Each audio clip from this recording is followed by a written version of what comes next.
أعوذ بالله من الشيطان الرجيم. بسم الله الرحمن الرحيم. وإذ قال ربك للملائكة إني جاعل في الأرض خليفة قالوا أتجعل فيها من يفسد فيها ويسفك الدماء ونحن نسبح بحمدك ونقدس لك قال إني أعلم ما لا تعلمون. അസ്സലാമു അലൈക്കും വറഹ്മത്തുള്ളാഹി വബറകാതുഹു.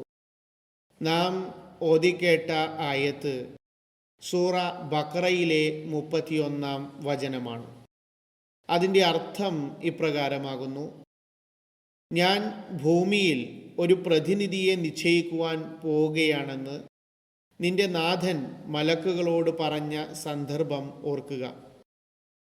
അവർ പറഞ്ഞു, അവിടെ കുഴപ്പമുണ്ടാക്കുകയും രക്തം ചിന്തിക്കുകയും ചെയ്യുന്നവരെ നീ അവിടെ നിശ്ചയിക്കുകയാണോ? ഞങ്ങളാവട്ടെ നിന്നെ സ്തുതിക്കുന്നതോടൊപ്പം നിന്റെ മഹിമയെ പ്രകീർത്തിക്കുകയും നിന്റെ വിശുദ്ധിയെ വാഴ്ത്തുകയും ചെയ്യുന്നു. ഇതിനുത്തരമായി അവൻ അല്ലാഹു പറഞ്ഞു, നിശ്ചയമായും നിങ്ങൾ അറിയാത്തത് ഞാൻ അറിയുന്നുണ്ട്. ഈ ആയത്തിൻ്റെ തഫ്സീറാണ് നടന്നുകൊണ്ടിരിക്കുന്നത്. ഇതിൻ്റെ തുടർച്ചയിൽ സയ്യിദ്ന ഹസ്രത്ത് മുസ്ലിഹ് മൗദ് റളിയല്ലാഹു തആലാൻഹു അരുൾ ചെയ്യുന്നു, ആദം അലൈഹിസ്സലാത്തു വസ്സലാമിനെ സംബന്ധിച്ച് പരാമർശിച്ച രണ്ടാമത്തെ ഒരായത്ത് എന്നുള്ളത് സൂറ അറാഫിലെ 12-ാം വചനമാണ്.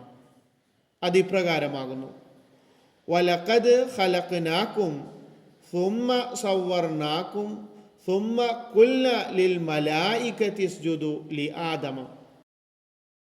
അർത്ഥം, നാം നിങ്ങളെ സൃഷ്ടിക്കുകയും എന്നിട്ട് നാം നിങ്ങൾക്ക് ഏറ്റവും ഉന്നതമായ ശക്തികൾ നൽകി അതിനുശേഷം മാലാഖമാരോട് മലക്കുകളോട് പറഞ്ഞു, നിങ്ങൾ ആദമിനെ അനുസരിക്കുക എന്ന്.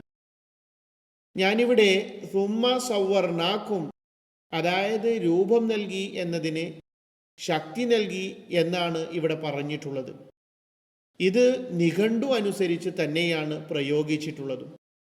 മുഫ്രദാത്തെ റാഹിബ് അതിൽ എഴുതിയിട്ടുണ്ട്, ഇതൊരു അറബി ഡിക്ഷണറിയാണ്.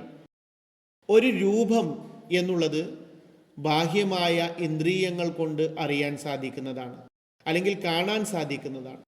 അതെല്ലാ മനുഷ്യർക്കും തിരിച്ചറിയാൻ സാധിക്കും. നേരെ മറിച്ച് ഒരുപാട് മൃഗങ്ങൾ പോലും രൂപങ്ങളെ തിരിച്ചറിയുന്നു.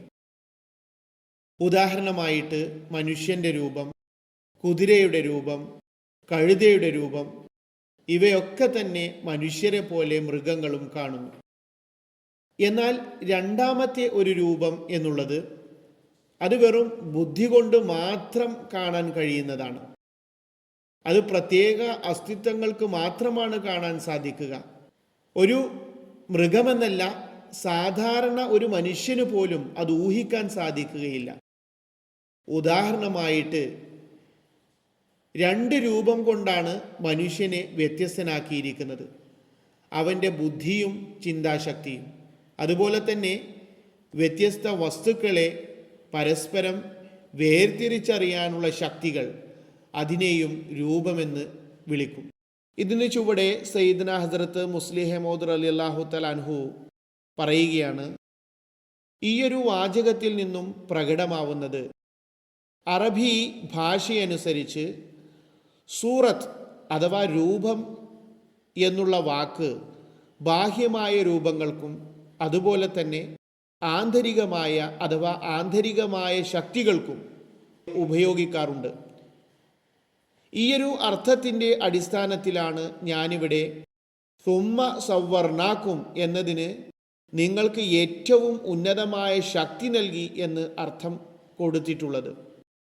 അതിനുശേഷം പറഞ്ഞിട്ടുള്ളത്, മലക്കുകളോട് പറഞ്ഞു, നിങ്ങൾ ആദമിനെ അനുസരിക്കുക. ഈയൊരു വാചകത്തിൽ നിന്നും വളരെ വ്യക്തമായും പ്രകടമാവുന്നത് മനുഷ്യനെ സൃഷ്ടിച്ച് അടുത്ത ക്ഷണത്തിൽ തന്നെ മലക്കുകളോട് അനുസരിക്കുക എന്ന കൽപ്പന നൽകി എന്നല്ല, മറിച്ച് മനുഷ്യൻ സൃഷ്ടിക്കപ്പെട്ടതിന് ശേഷം പടിപടിയായി പുരോഗമനം പ്രാപിച്ചുകൊണ്ട് മനുഷ്യൻ തൻ്റെ ആത്മീയമായ ശക്തികളെ പരിപൂർത്തീകരിക്കുകയുണ്ടായി.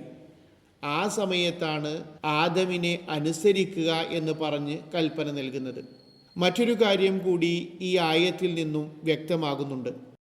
അതായത് ആദം അലൈഹിസ്സലാമിനെ സജദ ചെയ്യുന്നതിന് മുമ്പ്, മറ്റു വാക്കുകളിൽ പറഞ്ഞാൽ അനുസരിക്കുന്നതിന് മുമ്പ് അല്ലെങ്കിൽ ഖലീഫയാക്കുന്നതിന് മുമ്പ് ഒരുപാട് മനുഷ്യർ ഉണ്ടായിരുന്നു എന്നതാണ്.